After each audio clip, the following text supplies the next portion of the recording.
Sobre la historicidad de los evangelios. Podemos empezar con un texto de la Constitución Dei Verbum, el número 19, que aborda directamente esta cuestión. Dice la Constitución: la Santa Madre Iglesia firme y constantemente ha creído y cree que los 4 referidos evangelios, cuya historicidad afirma sin vacilar, comunican fielmente lo que Jesús, Hijo de Dios, viviendo entre los hombres, hizo y enseñó realmente para la salvación de ellos, hasta el día en que fue levantado al cielo. Primera afirmación de la Constitución. La Iglesia cree en la historicidad de los evangelios, es decir, en la fidelidad con la que transmiten lo que realmente el Señor vivió entre nosotros. Continúa. Los apóstoles ciertamente, después de la ascensión del Señor, predicaron a sus oyentes lo que Él había dicho y obrado con aquella crecida inteligencia de que ellos gozaban, amaestrados por los acontecimientos gloriosos de Cristo y por la luz del Espíritu de verdad. Segunda afirmación. Entre la vida del Señor y los evangelios está la predicación de los apóstoles, que enseñan lo que el Señor había dicho y hecho, pero lo enseñan después de la Pascua y después de Pentecostés. De modo que su visión en el momento en que predican no es exactamente la misma que tenían cuando vivían al lado del Señor. O eso que vivían ahora lo entienden con una profundidad nueva, con una luminosidad que antes de la Pascua no tenían. Continúa la Constitución. Los autores sagrados escribieron los 4 evangelios, escogiendo algunas cosas de las muchas que ya se transmitían de palabra o por escrito, sintetizando otras o explicándolas atendiendo a la condición de las iglesias, reteniendo por fin la forma de proclamación, de manera que siempre nos comunicaban la verdad sincera acerca de Jesús. Tercera afirmación. Entre la vida del Señor y los evangelios, hemos dicho, estaba la predicación de los apóstoles. Cuando viene ya el momento de escribir, los autores sagrados reciben lo que ya se vive en la iglesia y lo que ya se enseña acerca de Jesús, la predicación de los apóstoles, y también utilizando algunas fuentes escritas que se pueden identificar en los evangelios, más o menos hipotéticamente. De manera que encontramos como 3 estratos de la tradición, de la transmisión de lo que el Señor vivió entre nosotros: la vida misma de Jesús, la predicación de los apóstoles, la redacción de los evangelios. Este no es un proceso de alejamiento de la verdad, sino de distintas expresiones de la misma. De modo que gracias a los evangelios podemos reconocer la predicación de los apóstoles y llegar a la vida de Jesús. Sí, es siempre el mismo Señor.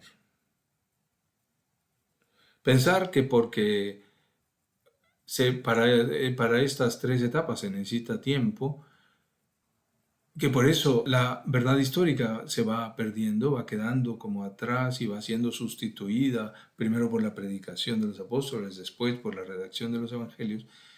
Pensar así es un prejuicio, no tiene por qué ser así. Además, nosotros sabemos que en todo este proceso actúa el Espíritu Santo, y por eso podemos y seguimos afirmando, y es parte de nuestra fe, que los evangelios, como todos los libros de la Escritura, están inspirados por el Espíritu de Dios, por el Espíritu Santo, de modo que la Escritura nos transmite lo que el Espíritu Santo quiere que conozcamos acerca de esta historia, en el caso de los evangelios, de la historia de Jesús. Una última observación sobre el procedimiento de los evangelistas mismos. Escribieron, dice la Constitución, sacándolo ya de su memoria o recuerdos, ya del testimonio de quienes desde el principio fueron testigos oculares y ministros de la palabra, para que conozcamos la verdad de las palabras que nos enseñan, como dice el prólogo del Evangelio de San Lucas. Es importante reconocer que la historicidad de los evangelios se conserva en este proceso, en esta historia de una transmisión. Este modo de ver es al que nos ha inducido la aparición en la enseñanza de la Escritura del método llamado histórico crítico, es decir, el método que analiza la historia y puede identificar distintos estratos de la tradición que llega hasta nosotros en los evangelios. Pensar que los evangelios, puesto que están inspirados por el Espíritu Santo, caen del cielo, es algo que hoy no podemos sostener. Conocemos la historia, conocemos que no ha sido así. Quizás siempre, de alguna manera, en alguna medida, se ha aceptado esta historicidad, esta construcción mediante un proceso histórico de los libros sagrados.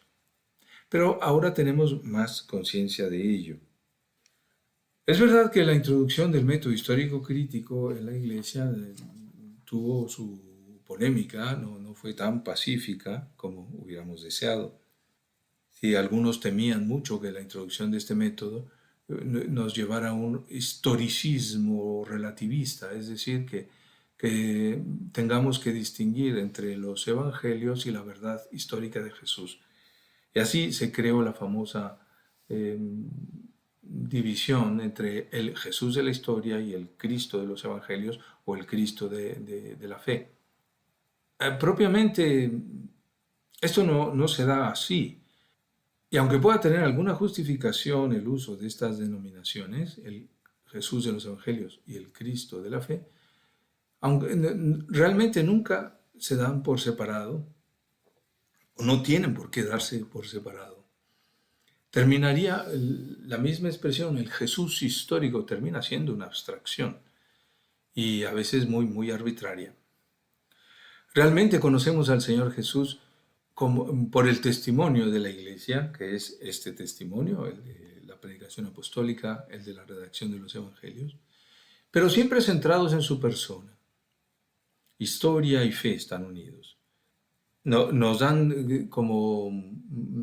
la elipse utilizando una metáfora geométrica, nos dan la elipse que tiene dos focos, la vida misma de Jesús y el testimonio de la Iglesia amante del Señor, la esposa fiel del Señor, que da testimonio de la memoria que ella, la Iglesia, tiene de su Señor. Nos detenemos un poquito en el problema de separar Jesús de la historia, el Cristo de la fe. Quizá se ha perdido a veces de vista una distinción fundamental. La palabra historia la usamos en dos sentidos distintos. La historia como vida de los hombres, como lo que realmente ha acontecido entre los hombres, y la historia como ciencia que nos acerca a eso que ha acontecido. No son lo mismo. La historia como técnica de investigación del pasado se basa siempre en una experiencia más rica que lo que la ciencia puede alcanzar a descubrir. Al historiador le puede pasar lo que pasa a muchos científicos, que sustituyen la realidad por sus resultados. Toda ciencia es un acercamiento a la realidad, no sustituye la realidad. Y así parece a veces haber ocurrido. Por ejemplo, si un determinado hecho evangélico contado por los evangelios tiene pocos apoyos históricos, la conclusión de la historia es esa.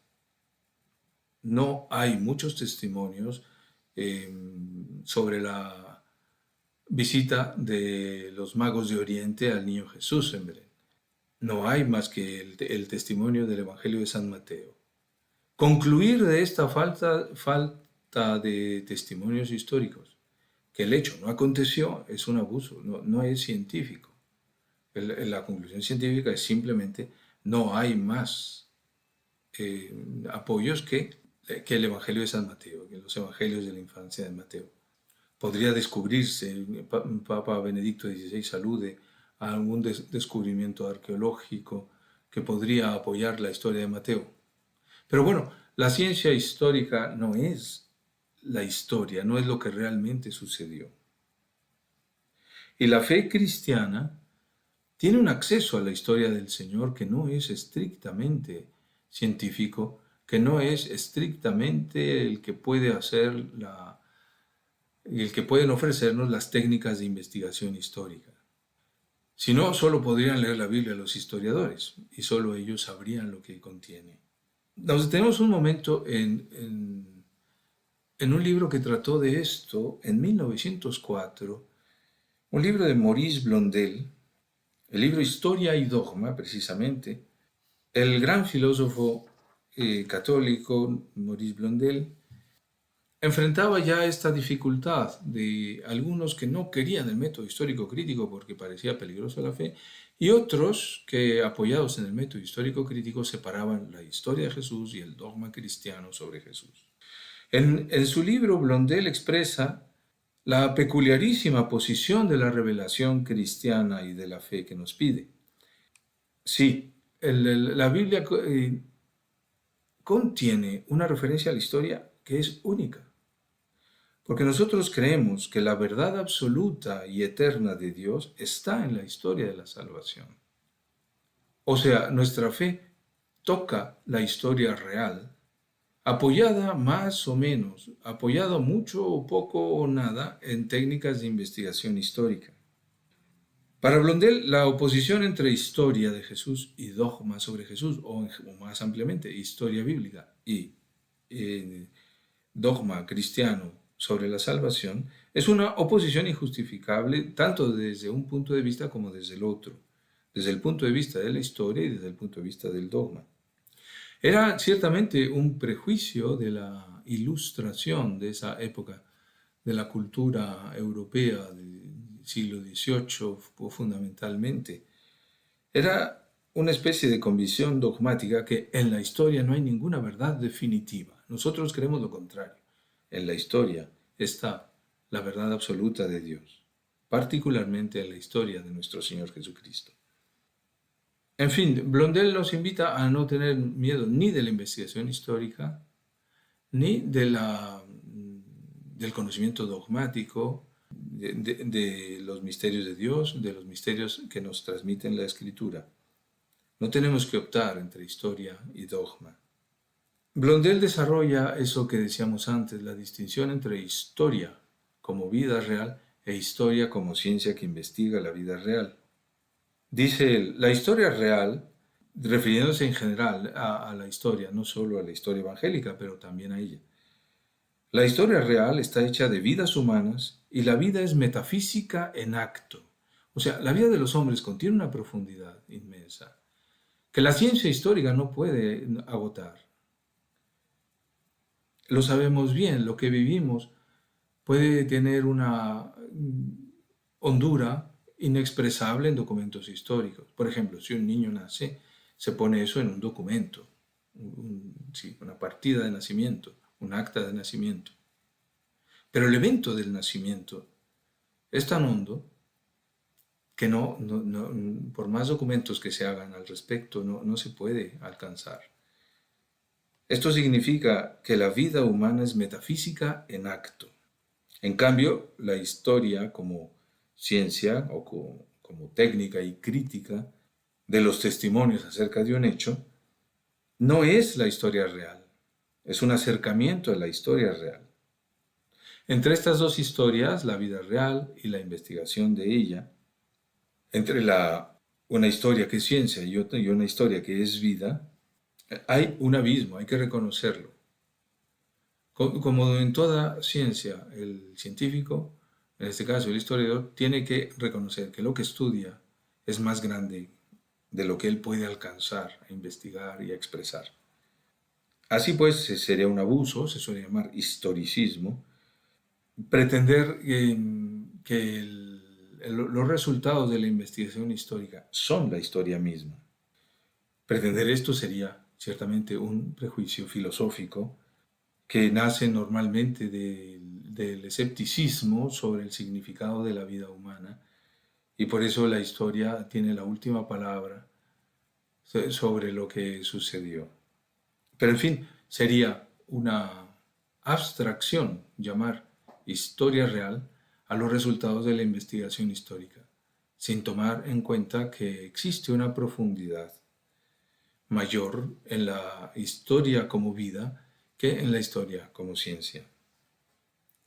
Ahora, si esta historia es historia de la salvación, es historia en la que Dios interviene, particularmente en los evangelios, si esta historia es la del Verbo hecho carne, con más razón podemos decir, hay que tener la precaución humilde de no identificar los resultados históricos con la realidad. Por eso el concepto Jesús histórico, como el Jesús que pueden reconstruir las investigaciones históricas, es realmente una abstracción. En fin, con este libro, Blondel nos invitaba a aceptar con sencillez la aportación del método histórico crítico, sin miedo a que pueda privar a la historia real del Señor de su hondura, que el dogma cristiano intenta expresar. La fe cristiana tiene su propio acceso a la historia real del Señor, a la vida del Señor. No nos acercamos a los evangelios solo constatando lo que puede ser apoyado o con más o menos testimonios históricos. Nos acercamos a los evangelios con la fe. Durante un tiempo la separación entre el Jesús de la historia y el Cristo de los evangelios se hizo muy radical.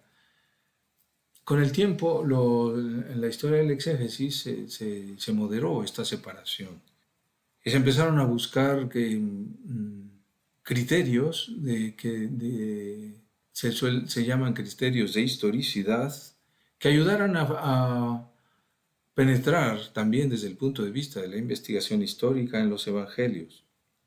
Un criterio, por ejemplo, es el de la desemejanza.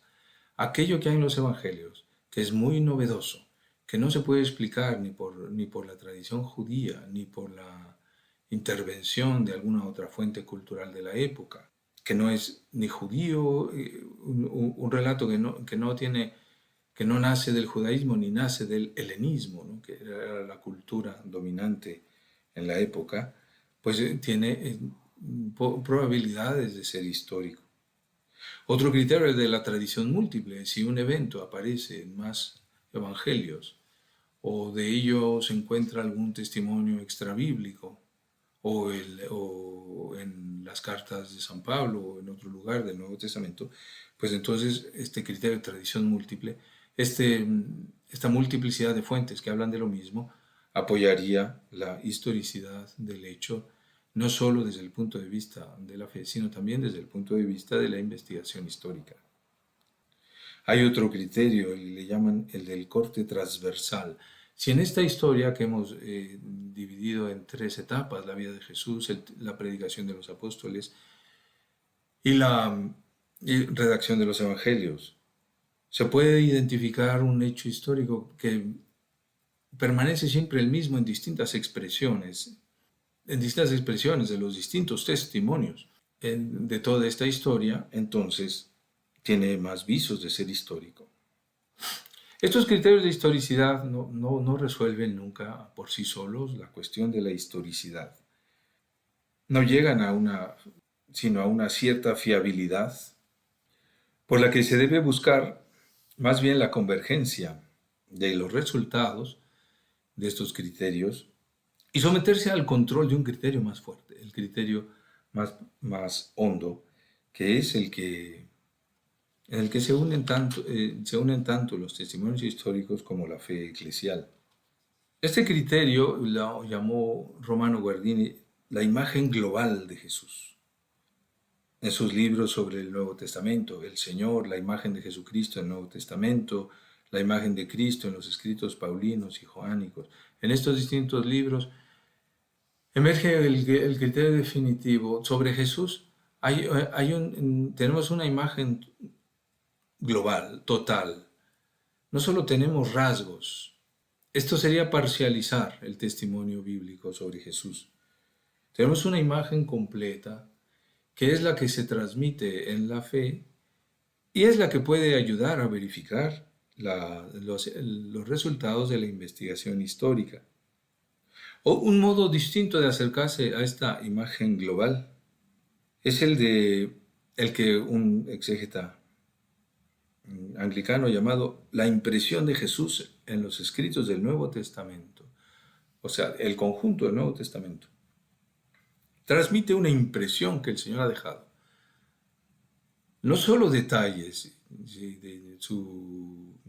detalles de su predicación en Galilea, detalles sobre la pasión, detalles sobre la presencia de Jesús en el templo de Jerusalén. Todo. No, el conjunto ha dejado una impresión imborrable en la historia, ha dado inicio a la Iglesia, y por eso, si el método histórico crítico necesariamente es analítico, entra en detalles, es necesario este momento de la impresión global o de Jesús o de la imagen total de él. El subtítulo del libro de James Dunn, La impresión de Jesús en los escritos del Nuevo Testamento, es lo que la investigación sobre el Jesús histórico ha olvidado. La investigación de detalle no puede olvidar la impresión real del Señor en la historia a través de la Iglesia. Algo semejante decía el escritor también anglicano C.S. Lewis, muy agudo.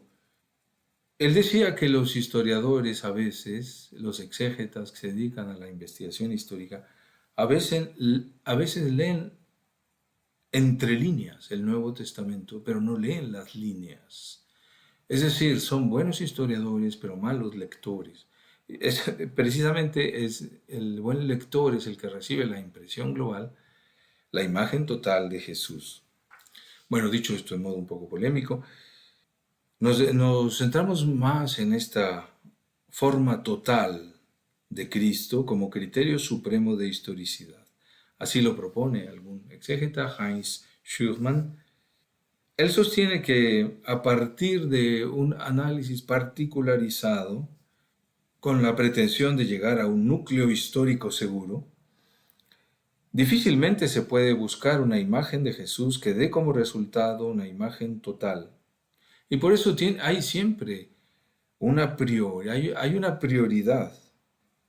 Es la prioridad de esa imagen global que el historiador se encuentra ya. El parte del testimonio del Nuevo Testamento que contiene ya esta imagen. Y entonces sí, a partir de ella se puede entrar en la investigación histórica.